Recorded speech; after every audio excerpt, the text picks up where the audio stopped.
نبی صلی اللہ علیہ وسلم نماز فرما رہے تھے۔ اب ممبر شریف پہ جلوہ گر ہوئے کچھ صحابہ کھڑے تھے تو حضور صلی اللہ علیہ وسلم نے فرمایا بیٹھ جاؤ۔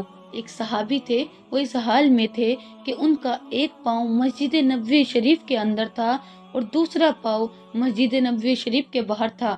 اب ظاہر ہے جو صحابہ بعد میں آتے رہے وہ دیکھتے رہے کہ وہ تو دروازے میں بیٹھے ہوئے ہیں، مسجد میں جگہ ہے، پھر بھی دروازے پہ کیوں بیٹھے ہیں؟ اس وقت تو کسی نے کچھ نہیں کہا۔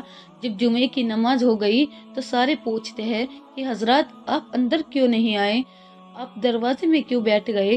تو کہتے ہیں میں ایک قدم اندر تھا اور ایک قدم باہر تھا، حضور کی آواز کانوں میں آئی کہ بیٹھ جاؤ تو میں بیٹھ گیا۔ محبوب کی شان مبارک دیکھیے، صحابہ نے کہا آپ کو پتا تھا کہ نبی علیہ السلام نے آپ کو نہیں کہا تو پھر بھی بیٹھ گئے؟